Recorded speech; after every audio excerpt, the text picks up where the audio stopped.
नमो हरिहंताय, नमो सिद्धारं, नमो आयरिया, नमो वज्राया, नमो वे सौगसाहुतं,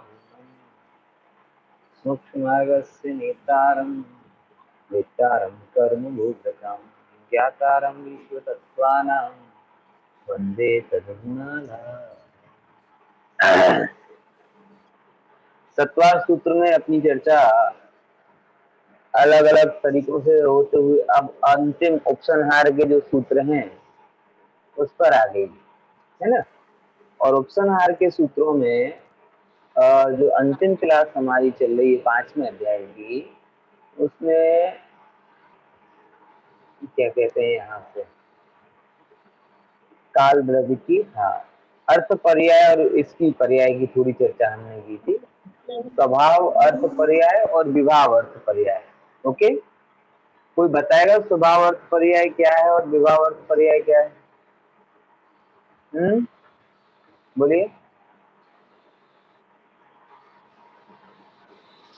बोलिए, स्वभाव अर्थ पर्याय और विभाव अर्थ पर्याय। બીજાના નિમિત્તથી વિના વિના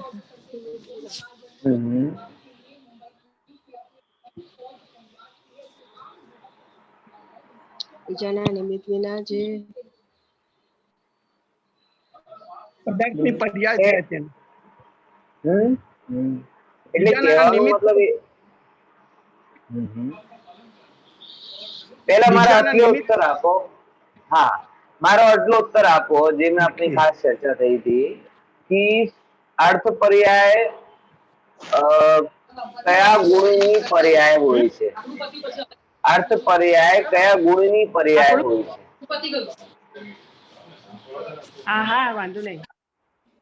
હા, અર્થ પર્યાય કયા ગુણની પર્યાય હોય છે? બતાવો. અર્થ પર્યાય હા, એટલે પ્રદેશત્વ સિવાયના બાકી બધા ગુણોની પર્યાયને જો એક નામ, બધા દ્રવ્યોના બીજે બધા ગુણોની પર્યાયને જો એક નામથી કહેવામાં આવે તો શું કહેવામાં આવશે ત્યાં? એ બધા કઈ છે? એ અર્થ પર્યાય છે. એના બે ભેદ છે, સ્વભાવ અર્થ પર્યાય અને વિભાવ.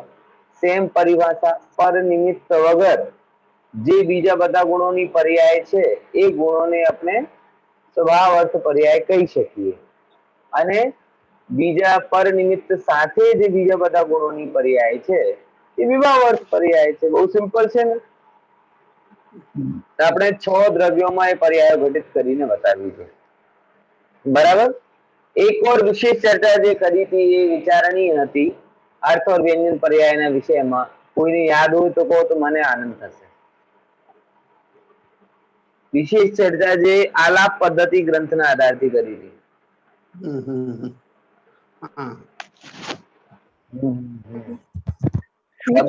શુદ્ધ થાય છે, શુદ્ધ અને અશુદ્ધ. ના ના ના ના, મેં એક ટૂંકમાં તમને એક બે વસ્તુ કીધી હતી कि देवसेन आचार्य ने आलाप पद्धति ग्रंथ में 2 प्रकार से वर्णन किया कि जो पर्याय सूक्ष्म होती हैं, इंद्रिय गम्य नहीं होती हैं, जिन्हें आसानी से पकड़ा नहीं जा सकता हो, वो अर्थ पर्याय कहलाते हैं। और जो स्थूल होती हैं, इंद्रिय गम्य होती हैं, जिसे आसानी से आप पकड़ सकते हैं, वो क्या कहलाती हैं? व्यंजन पर्याय। समझ में आया? यानी अर्थ पर्याय और व्यंजन पर्याय को स्थूलता और सूक्ष्मता के पॉइंट ऑफ व्यू से उन्होंने समझाया, और वो बहुत लॉजिकल है, वो ज्यादा लॉजिकल। कारण ये है क्योंकि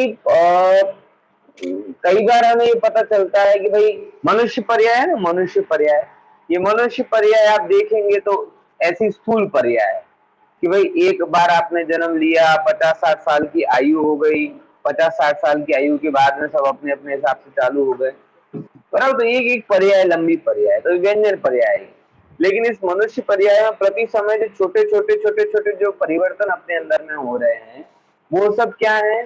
बोले वो सब अर्थ पर्याय के अंतर्गत आते हैं। गुस्सा हो, और ऐसा कई बार होता है किसी के प्रति अपने को बैर भाव है वो तो पता चलता है, लेकिन किसी के प्रति एक जो सूक्ष्म भाव है जो अपन बैर की कैटेगरी में नहीं रख सकते हैं, बराबर, लेकिन प्रीति भी नहीं है, ऐसा भी भाव है, वो किसके अंतर्गत आएगा? बोले वो अर्थ पर्याय के अंतर्गत आएगा। यानी मेजर क्लासिफिकेशन इतना है कि जो चीज पकड़ में आती है, पकड़ी जा सकती है, वो अर्थ पर्याय कहलाती है और व्यंजन पर्याय कहलाती है।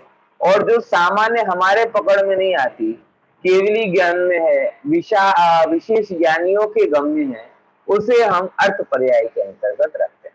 बराबर, समझे कि नहीं समझे? मैं कहूंगा, मुझे पर्यायों का ये अपेक्षा से वर्गीकरण ज्यादा लॉजिकल लगता है। ये जो वर्गीकरण देवसेन आचार्य ने किया है, ये अच्छा लॉजिकल वर्णन है, क्योंकि एक ज्यादा डायमेंशन को वो कवर करता है। बाकी जो प्रदेशत्व गुण का विकार वाला जो टाइम, उसकी भी क्या उपयोगिता है, क्यों प्रदेशत्व गुण को इंपॉर्टेंस दी है, इस पर भी हमने चर्चा की है, लेकिन एक बहुत लिमिटेड एरिया में काम करता है। और ये वाला जो है वो ज्यादा ब्रॉड एरिया में काम करता है, इसीलिए दोनों के हिसाब से आप समझना। ओके, चलिए अपन अब इस चर्चा को थोड़े अगले सूत्र पर लेकर जाते हैं। और अगला सूत्र है जिसके आधार पर स्थूलता और सूक्ष्मता नापी जाती है, वह है काल। तो काल क्या है? तो लगभग सूत्र ऐसा है 39 नंबर का कि आचार्य ने पूरी बात कह दी, और पूरी बात कहने के बाद कई बार नहीं होता कि अपन किसी का आभार व्यक्त करना, हाँ आभार व्यक्त करना क्या कहते हैं, रह जाता है। तो लास्ट में अपन बोलते थे हाँ, और साथ में मैं ये भी कहना चाहूंगा कि इनका ही बहुत उपकार रहा। तो ऐसा यहाँ पर है कि यहाँ पर आचार्य भी अभी अपनी चर्चा कर रहे हैं पूरी की पूरी, और चर्चा करने के बाद में फिर वो कहते हैं कि भैया सब बातें हो गई, लेकिन हाँ काल भी एक द्रव्य होता है। यानी पूरी चर्चा कर ली, पूरी चर्चा करने के बाद में काल की चर्चा रह गई थी, तो उन्होंने एक सूत्र लिखा, कालस्य, कालपण होय छे। શું હોય છે? द्रव्याणी, द्रव्य होता है। अब प्रश्न ये आता है कि काल के साथ में ऐसा ST/SC जैसा बिहेव क्यों किया? शेड्यूल कास्ट जैसा बिहेव क्यों किया कि 6 द्रव्यों के बीच में उसको क्यों नहीं रखा शुरुआती टाइम पे, लास्ट में क्यों ले गए? और ऐसा क्यों सूत्र रखा कालस्य कि काल भी एक द्रव्य होता है? कालस्य क्या लिखा है? कालस्य, यानी कि काल भी एक द्रव्य होता है। क्यों लिखा है ऐसा? बताओ। नहीं बता पाओगे, मैं बता देता हूँ। अस्तिकाय नहीं है, अस्तिकाय अस्तिकाय नहीं है, अस्तिकाय नहीं है तो कोई बात नहीं, क्या फर्क पड़ता है, द्रव्य तो है ना। उसका एक कारण है कि एक परंपरा, श्वेतांबर परंपरा, श्वेतांबर परंपरा में दो भेद पड़ते हैं। एक उमा स्वामी आचार्य की परंपरा और एक है सिद्धसेन आचार्य की परंपरा। लगभग दो भेद पड़ते हैं, और दो भेद में उमा स्वामी आचार्य जो भी वो वहां मानते हैं वो तो काल को द्रव्य मानते हैं, लेकिन सिद्धसेन आचार्य काल को द्रव्य नहीं मानते, और अनेकों आगम में भी काल को द्रव्य उन्होंने नहीं माना है। तो आचार्य ने जो अलग से सूत्र लिखा है, हाईलाइट करके लिखा है, उसके पीछे का मूल कारण ये है कि वह स्पेसिफाई वजन देकर कहना चाहते हैं कि काल भी एक द्रव्य है। समझ में आया? कालस्य मतलब काल भी, ये जो हमने चर्चा द्रव्यों के बारे में की है, काल द्रव्य उससे अछूता नहीं है, काल भी एक द्रव्य है, उसे भी द्रव्य मानना चाहिए। बोले क्यों? क्योंकि द्रव्य की जो कैटेगरी है, द्रव्य किसी भी पदार्थ को द्रव्य कब माना जाता है? मैं आपसे पूछता हूं, चलो बताओ। मैं जीव द्रव्य हूं, क्यों हूं? मैं आपसे सिंपल एक प्रश्न करूंगी, इस गिलास में पानी है, तो पानी क्यों है? पानी क्यों है? मोबाइल क्यों है? कुर्ता क्यों है? बताओ सर सर उसके 6 सामान्य गुण होते हैं इसलिए। हाँ, वेरी गुड। अकेले गुण ही होते हैं क्या? देखो गुणों मैं का आपको बताऊं, समूह। थोड़े से फ्लैशबैक। गुणों, हमने परिभाषाएं पढ़ी। देखो हर चीज होती है ना, नक्की कर देगी वाली होती है। पानी को हम पानी क्यों कहते हैं? पानी को पानी, क्योंकि हमने पानी के गुणधर्म माने कि भाई जो ठंडा होता है, निर्मल होता है, निर्मल करता है, प्रवाही होता है। मतलब there are some qualities, there are some properties, और वो प्रॉपर्टीज जिसके अंदर में होती है उसको हम वो कहते हैं। तो द्रव्य कहने की भी कुछ प्रॉपर्टीज है। तो द्रव्य कहने की क्या क्या प्रॉपर्टीज है कि हमने दो बोला है, सत द्रव्य लक्षणम और गुण पर्यय द्रव्यम। दो सूत्र बताए कि नहीं बताए आपको? कौन कौन से? इसी अध्याय में बताया। कौन कौन से दो बताए? सत द्रव्य लक्षणम, यानी जो जो सत, हाँ, जो जो भी सत है। अच्छा, जो अभी सुन ही रहे हैं तो जरा वो अपना चेहरा दिखाएं तो अच्छा रहेगा, है? तो मुझे थोड़ा बताने में, समझाने में पता चलेगा। मैं गैलरी व्यू करके बैठा हूँ, आप लोगों के दर्शन करने के लिए तरस रहा हूँ। समझ आया? तो क्यों चेहरा छिपा के बैठते भैया? तो क्या ये डिस्कशन में थोड़ा चेहरा दिखता है तो अच्छा लगता है कि मैं जो बता रहा हूँ समझ रहे कि नहीं समझ रहे, याद में आता है कि नहीं। बाकी तो आप अगर नहीं दिखाने की परिस्थिति है, मैं तो जबरदस्ती कह नहीं सकता। है, समझ आया कि नहीं है? हाँ।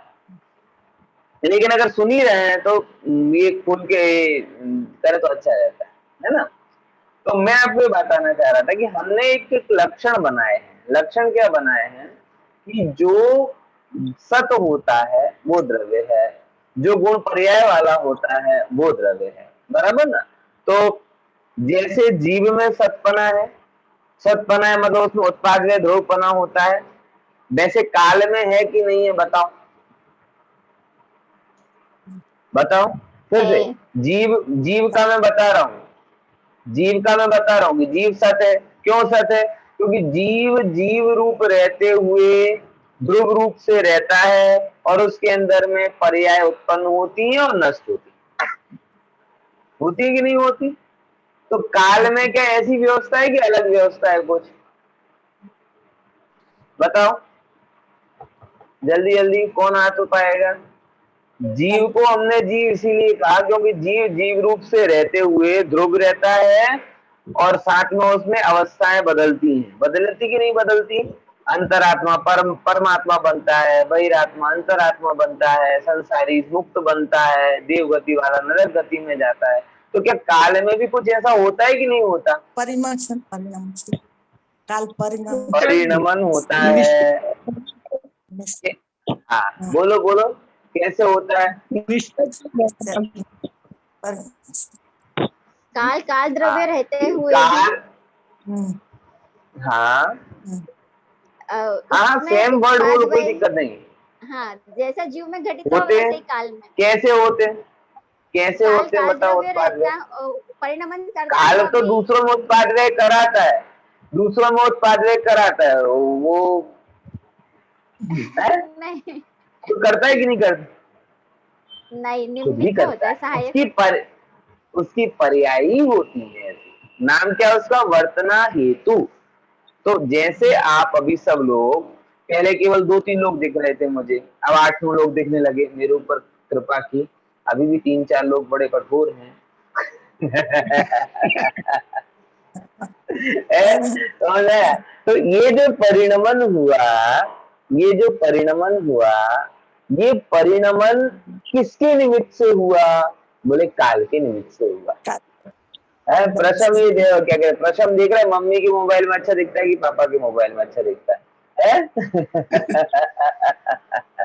एक पहले थोड़ी देर पहले पापा के पास बैठा था, मम्मी के पास बैठा है ना? समझना। तो काल द्रव्य ये दोनों के परिणमन में निमित्त बना कि पहले 4 लोग दिख रहे थे, अब 8 लोग दिख रहे हैं। तो 4 लोगों के दिखने में निमित्त, फिर 8 लोगों के दिखने में निमित्त, जो नहीं दिख रहे थे उनके भी दिखने में निमित्त। तो ये उसका बदला, ये अपनी जगह पर रहा लेकिन ये बदला अलग अलग। जैसे हॉटस्पॉट होता है ना, हॉटस्पॉट आपका, कि आप हॉटस्पॉट नहीं चलाओगे तो आपका ही मोबाइल चलेगा, हॉटस्पॉट चला दोगे तो फिर एक मोबाइल कनेक्ट होगा, 2 मोबाइल कनेक्ट होंगे, 4 मोबाइल कनेक्ट होंगे, बराबर। जियो फाइबर लाओगे तो 100 कनेक्ट हो जाएंगे कहते हैं। तो ये 100 में जो कनेक्शन हुआ वो 100 के चलाने में निमित्त बना, तो वो 100 के चलाने में निमित्त बना वो एक पर्याय है, 50 के चलाने में निमित्त बना वो एक पर्याय है, और 100 और 50 के चलाने के बावजूद वो अपने रूप में ध्रुव रहा वो एक पर्याय है। तो ऐसे ही काल हो रहा, तो इस एंगल से काल सत्य है यानी द्रव्य है, बराबर। दूसरे नंबर की बात, चलो दूसरी परिभाषा थी द्रव्य की, कौन सी? गुण पर्यवत द्रव्यम। अब मैं फिर से उद्गल के एग्जांपल देता हूं। उद्गल द्रव्य रूप होते हुए भी स्पर्श रसगंध वर्ण और ये गुण और हल्का भारी आदि पर्यायों से सहित होता है, इसीलिए वो द्रव्य है। तो काल द्रव्य भी कुछ ऐसा है कि अलग है ના? પણ મેં કીધું કાલ દ્રવ્ય છે તો છે એટલે હવે બહુ નહીં કહેવાય। આવું ચાલે कि न्याय वो होता है, काल द्रव्य का द्रव्यपना सिद्ध कर रहे हैं तो हम उसको सिद्ध करना पड़ेगा कि काल भी द्रव्य है, जैसे पुद्गल द्रव्य। पुद्गल क्यों द्रव्य है? क्योंकि पुद्गल में गुण है और पर्याय हैं। ऐसे काल में है कि नहीं है? बोलो। है है। कौन सी है? बोलो प्रज्ञा बहन। गुण कौन से काल में, पर्याय कौन सी है? दीपिका बहन ने तो पंखो ज देखाय છે, ચહેરા દેખાતો જ નથી। ચલો દીપિકા બહેન બોલો તમે, સાંભળો છો? પણ હવે છોકરાને બોલાવો છે, મારે ચાલુ કરી દો ને સ્પીકર, બોલવું છે મને। चलो दिनेश भाई बोलो, काल द्रव्य क्यों है गुण पर्याय के मामले में?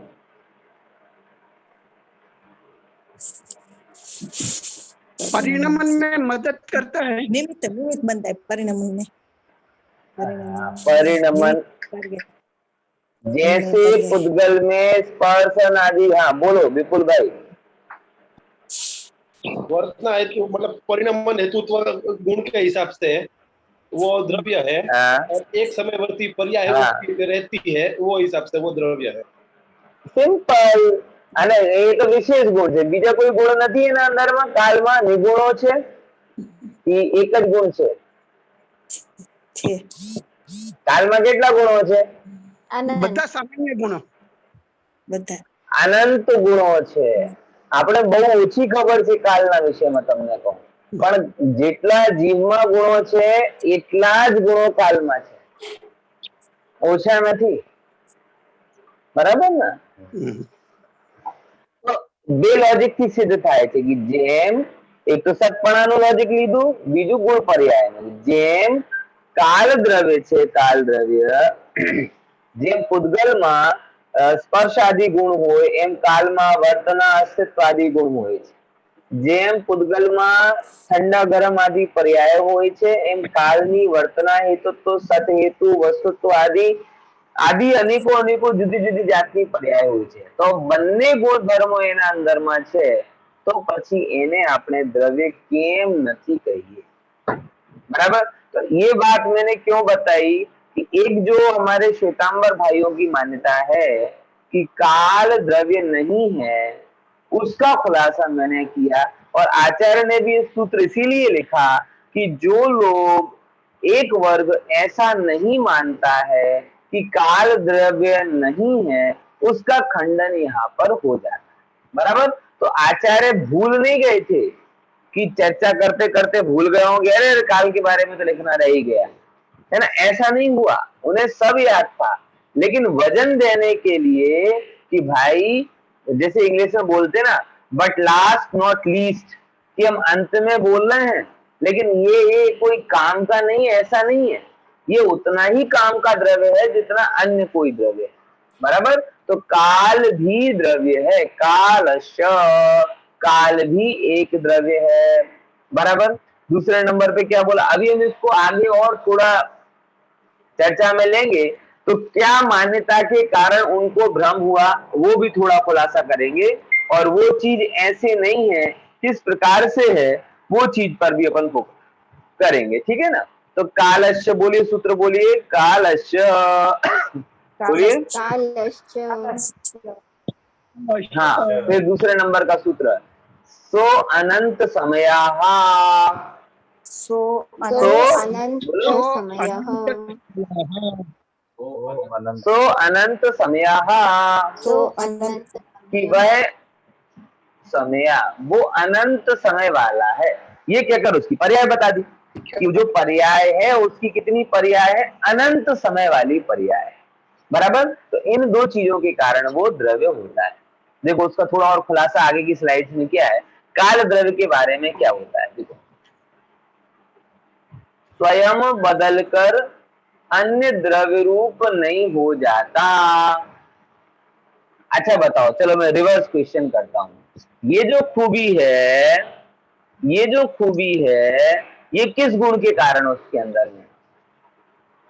काल द्रव्य की पहली खूबी बताई कौन सी, कि स्वयं बदलकर अन्य रूप नहीं हो जाता। देखो समझना, घड़ी होती ना, वेरी गुड, बहुत सरस, अग्रु लघुत्व गुण के कारण। अग्रु लघुत्व गुण कितना सुंदर है, जो पहले से ही कहता है कि एक द्रव्य दूसरे द्रव्य रूप नहीं होता। तो काल भी द्रव्य है, इसीलिए दूसरे के बदलाव में निमित्त बनता है, लेकिन स्वयं नहीं बदलता, बराबर। जैसे रिमोट है ना, रिमोट टीवी के सारे चैनल बदलने में निमित्त बनता है, लेकिन खुद नहीं बदलता। आप सोचो कि वो टीवी के चैनल के बदले और खुद बदल जाए, और कल तक एक का बटन एक का काम करता है और फिर आज 3 का करने लगे। हमारे रिमोट में समस्या हो गई है, वो बदल गया वो। अब एक बटन दबाते तो 4 दबता है, और 4 दबाते तो 1 दबता है। अब वो डिकोड करना पड़ता है उसको कि अगर 4 लगाना है तो 1 दबाओ, 1 दबाना है तो 4 लगा। अब बदल गया वो। अब सोचो ऐसे रोज ही बदल जाए तो क्या होगा। तो एक कोड तो अपन ने डिकोड कर लिया, अब वो रोज अपने मजे लेने लगे, एक की बजाय 9 हो जाए तो कितने परम्यूटेशन कॉम्बिनेशन बनेंगे।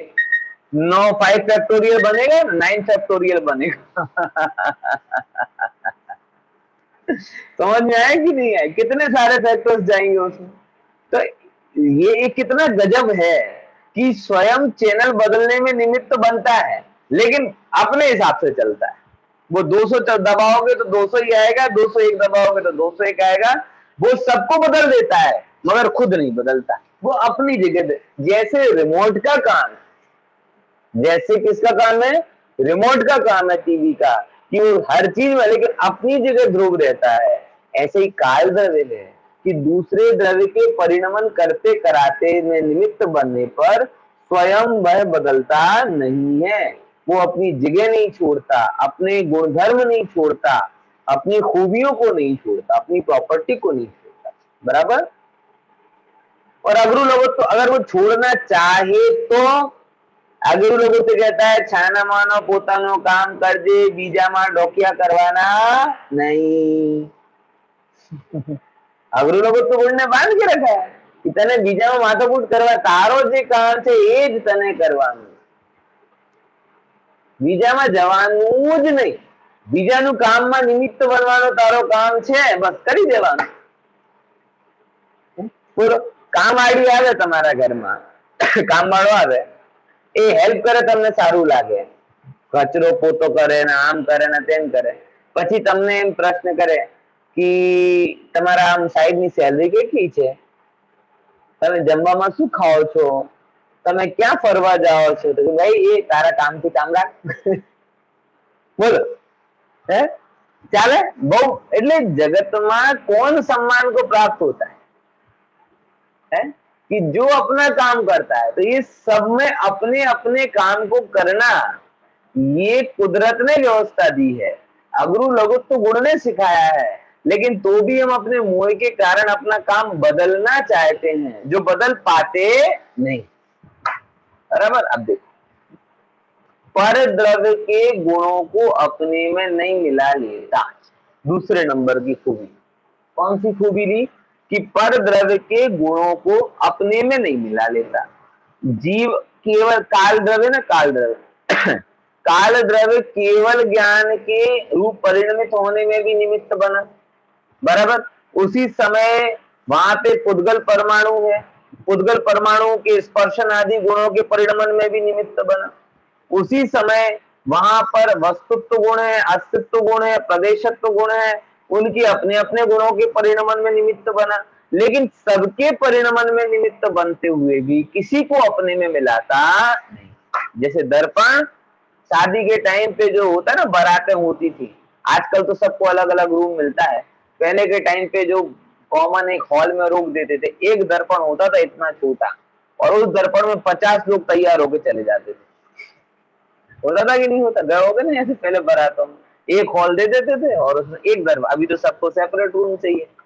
तो जैसे एक दर्पण 50 लोगों के मेकअप में और रूप निखारने में कारण बनता है, उसके बावजूद भी वो ना किसी के रूप को लेता है, ना किसी के पाउडर को लेता है, ना किसी के तेल को, ना किसी की लिपस्टिक को, कुछ भी लेता नहीं, सबको झलका देता है और अपना काम करता है।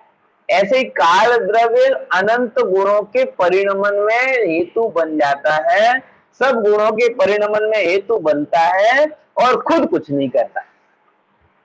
ऐसा नहीं केवल ज्ञान का परिणमन करा के धन्य धन्य हो जाए, बराबर, और आज और किसी दूसरे गुण का राग 7वें नरक जाने लायक पाप कर दो, तो 7वें नरक जाने लायक पाप वाले परिणमन करा के वो अभागा हो जाए, नहा के वही अभी तो सब बड़बड़ नहाना धोना पड़ेगा, पिता कूटक हो गई। ऐसा कुछ नहीं।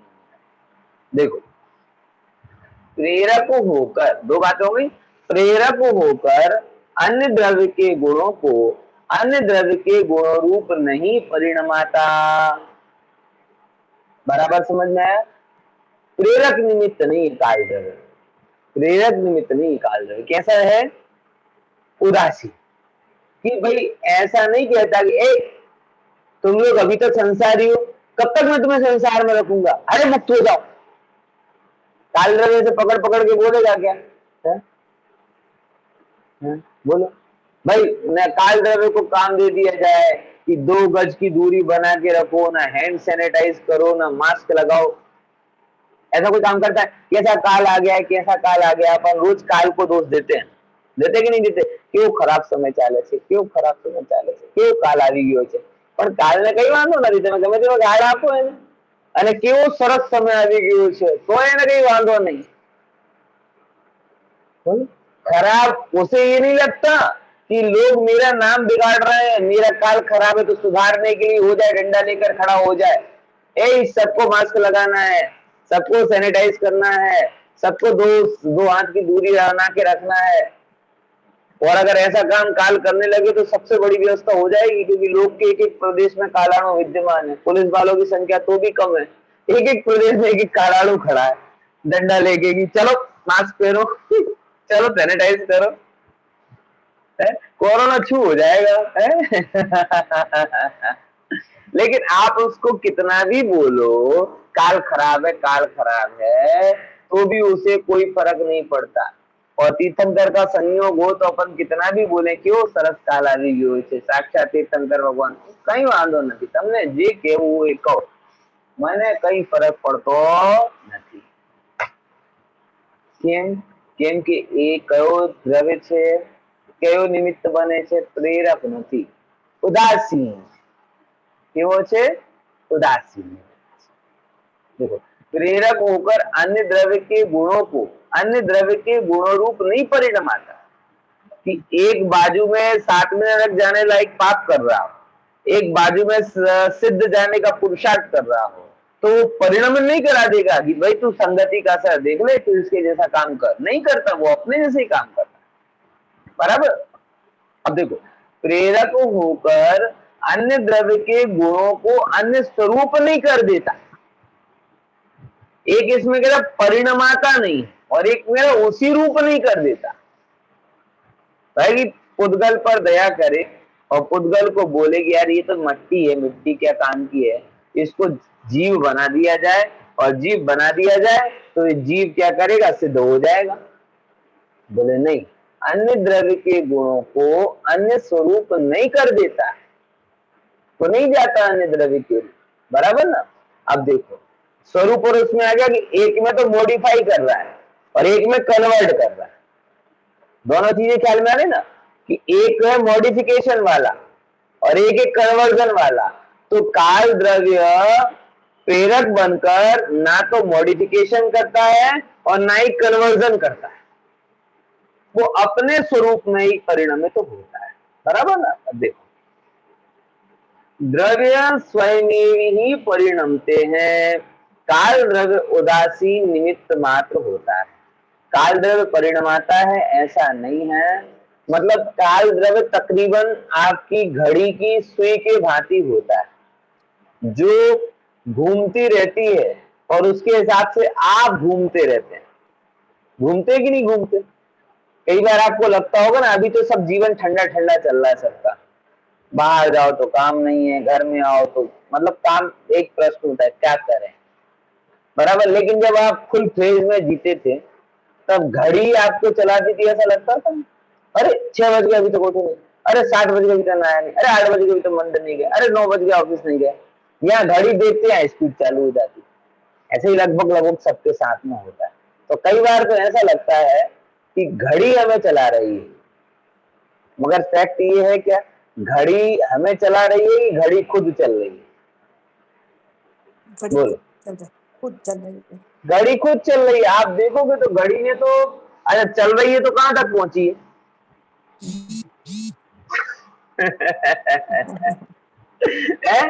घड़ी चल तो खूब रही है लेकिन पहुंची कहां? समझ गए? यानी वो अपने, वो पहुंचने के लिए नहीं चल रही है, उसे कहीं जाना नहीं है, उसका काम है घूमना, तो घूम रही है। और वो घूम रही है, उसको देखकर हम घूमते हैं। उसे तो खबर ही नहीं है, उसे तो खबर ही नहीं है कि 8 बजे देखकर दादा को चाय की याद आती है, बच्चे को स्कूल की याद आती है, बच्चे की मम्मी को ना जाने कोई चीज की याद आती है। हर सबको अपनी 8 बजे देखकर सबको अपना अपना याद आ रहा है। घड़ी क्या कर रही है उसमें? घड़ी कहती ना तो हम किसी को 8 बजा रहे हैं, ना हम किसी को स्कूल लेके जा रहे हैं, ना मंदिर लेके जा रहे हैं, ना ऑफिस लेके जा रहे हैं, ना गार्डन लेके जा रहे हैं, कहीं लेके नहीं जा रहे हैं, हम तो अपने में जा रहे हैं। अब जिसको जहां जाना है सो बस सेम जैसे घड़ी अपने में घूमती हुई अपने हिसाब से चलती है और हम लोग उसमें अपने हिसाब से निर्णय कर लेते हैं कि इसके कारण ये हुआ, इसके कारण ये हुआ। ऐसे ही काल द्रव्य के साथ में है कि काल द्रव्य अपने हिसाब से चलता है और हम उसमें निर्णय कर लेते हैं कि ऐसा हो रहा है, ये वैसा हो रहा है। लेकिन अल्टीमेटली काल कैसा है? अल्टीमेटली काल न्यूट्रल ही है, मतलब वो किसी को चलाता नहीं है, उसके हिसाब से कोई चलते नहीं है। हाँ, जिसको जैसा चलना हो वैसे में निमित्त बन जाता है। बराबर, ये काल की बेसिक फंडा है। आगे देखो, निश्चय काल और व्यवहार काल। काल द्रव्य, तो निश्चय काल में आया द्रव्य कालाणु और व्यवहार काल में आया निश्चय काल द्रव्य की पर्याय। देखो ये थोड़ा समझने, निश्चय काल में आया द्रव्य, निश्चय काल, देखो समझना। अब यहां से वो श्वेतांबर जो मानते नहीं ना, उनकी समस्या क्या है कि वो उन्होंने काल के 2 भेद नहीं समझे, एक तो निश्चय काल और व्यवहार काल। तो पहले अपन समझते 2 भेद। निश्चय काल कहलाता है द्रव्य, और वो द्रव्य मतलब कौन सा द्रव्य? कालाणु, वो द्रव्य है। और उस द्रव्य का काम क्या है? वर्तना हेतु, कि जैसे आकाश द्रव्य का काम अवगाहन में निमित्त बनना है, धर्म धर्म का काम स्थिति और गति में निमित्त बनना है, ऐसे काल का काम परिणमन में निमित्त बनना है। बराबर, ये काल कैसे हैं? बोले लोक प्रमाण संख्यात हैं। बराबर, अब ये हुआ निश्चय काल, निमित्त बनने रूप। व्यवहार काल क्या होता है? बोले व्यवहार काल निश्चय काल द्रव्य की पर्याय। अब देखो ये थोड़ा, ये शब्द जो लिखा है ना, निश्चय काल द्रव्य की पर्याय, एक्चुअल में जो व्यवहार काल है वो काल द्रव्य की पर्याय नहीं, वो एक प्रकार का लौकिक व्यवहार है। कैसे कि भाई दिन, समय, घड़ी, घंटा, ये जो हम व्यवहार करते हैं ये एक व्यवहार। 1 घंटा हो गया, 1 घंटा कैसे मापा जाता है साहब? 60 मिनट से। 60 मिनट कैसे मापे जाते हैं? 60 सेकंड से। 60 सेकंड कैसे नापे जाते हैं? ऐसे करते करते। तो तो ये जो व्यवहार काल है ये जगत में एक व्यवस्था है। हमने ऐसी एक कुदरती व्यवस्था मानी है ज्योग्राफिकली कि भाई 365 दिन में पृथ्वी घूमती है, फिर उसके हिसाब से एक दिन में अपनी जगह पे घूमती है 24 घंटे में, तो 24 घंटों को हमने डिवाइड किया, फिर उसके हिसाब से सेकंड मिनट बनाए, फिर उसके हिसाब से सेकंड बनाए, तो ये सब हमने उसकी व्यवस्था बनाई है काउंट करने के लिए। तो ये व्यवहार काल बेसिकली काल द्रव्य की पर्याय नहीं है। काल द्रव्य की पर्याय तो वर्तना हेतु है कि जो क्षय द्रव्य का जो भी परिणमन हो रहा है जिस जिस समय उसके उस परिणमन में निमित्त बनना, ये काल द्रव्य की पर्याय है। व्यवहार काल हमारी लौकिक व्यवस्था की नींव है। यानी अगर व्यवहार काल नहीं होगा, फॉर एग्जाम्पल आज मुझे सिंपली क्लास भी आपको पढ़ानी है तो मुझे कुछ टाइम तो बोलना पड़ेगा, कब पढ़ाओगे? कोई शादी है, शादी है, शादी है, सब एक बढ़िया 5,000 रुपए का कार्ड छपवा दे शादी का, बस उसमें एक चीज लिखना भूल जाए कौन सी तारीख को है, तो बताओ है कार्ड की वैल्यू 5,000 का कार्ड छपवाया है, केवल एक ही चीज तो लिखना रह गई, लड़के का नाम है, लड़की का नाम है, जगह का नाम है, बारातियों का नाम है, माँ बाप का नाम है, सबका नाम है बराबर, लेकिन क्या नहीं लिखा?